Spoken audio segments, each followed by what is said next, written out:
Hello, so pite. Welcome back. Sabe se jingin tu ni. Ha, tho zo hi pui. Bu si hat lai hi to.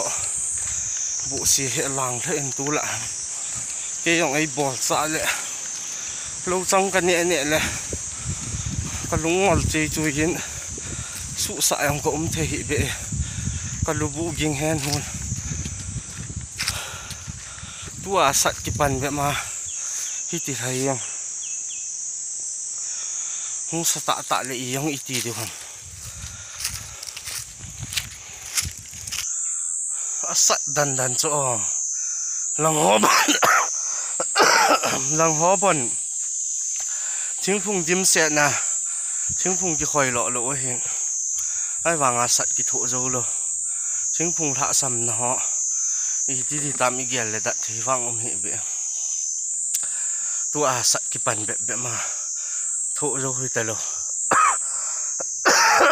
kyong hi bu si in ei pha kalel khi na wanga ina sanga ina ki kit le sat hi tho zo mong hi ta lo mi zo ku kala ei ki hul bang ki de ya chia hello hung to go ma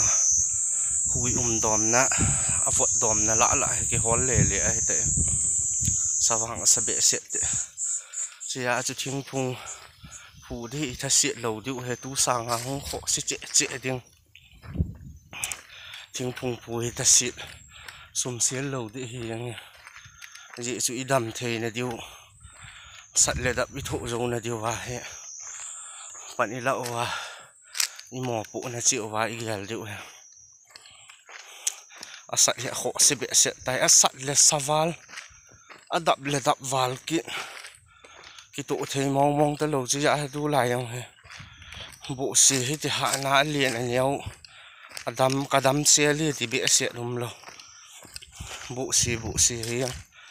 yong lo chang ka ne ne le ka pau yong le ka lu bu sung hi ging zia hey ha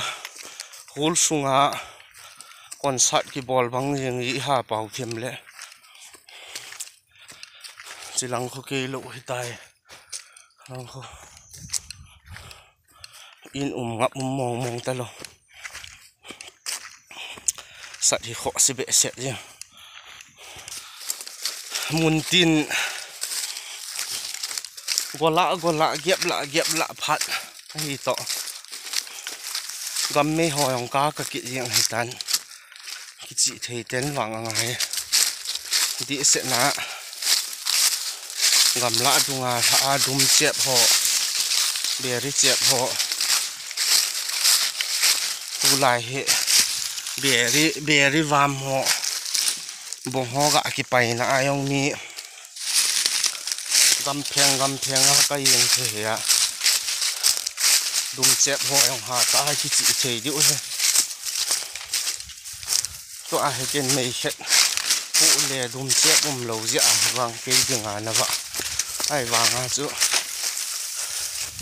dum chep lo thui ha me ya he ki chi thei kalwal phadi he ka thung ta e lo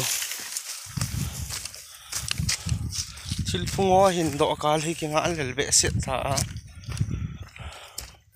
hin zo ji lo gop le lu ji a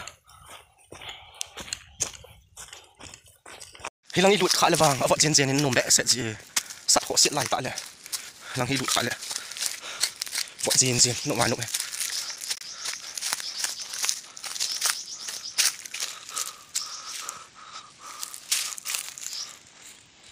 til padu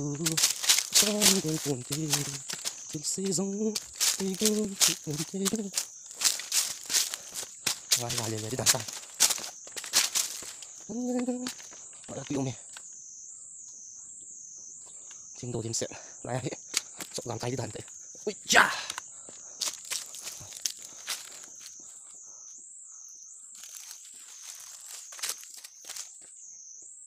sáng thôi mong thế này anh nó muốn làm sáng lại xuống khỏi gì không đi chia hết xuống rồi này này nó là tuyệt vời chim sợi riêng đủ sẵn thế các bộ sẽ là diện các con này ai tụi tắm sẽ cái này chim sợi riêng này tu lại chính là chính độ tu lại thì giả bộ chính độ chim sợi nữa thôi mà ngày đón mùa nễ mùa thì luôn chim sợi riêng này chim sợi riêng này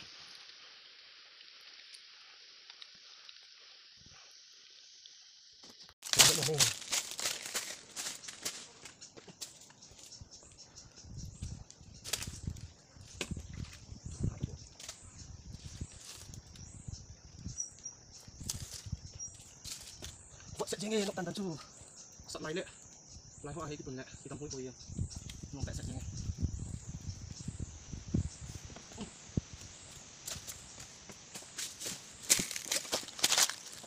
thâu xí vàng hạt để sẽ nghe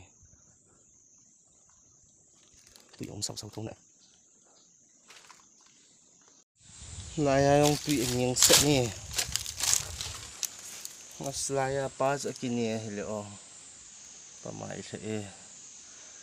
pa cái này lâu lại hiện thì vậy lò tiêu không ngay ông ôm mày nhiều trả chạy lại ngao là ngao khỏi không tụi chỉ này thôi mà không lăng có ghê tệ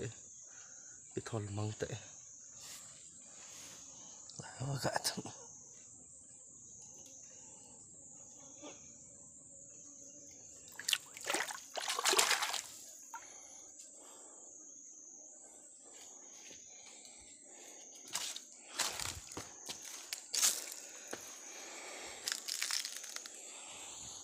tu ni à đi ngay chân hi chân chân hi sầu tê sầu pite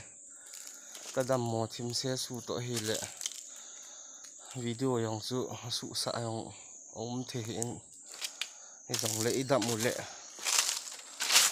sang ngàn năm trẻ hỏi trẻ sẽ video in xiêm và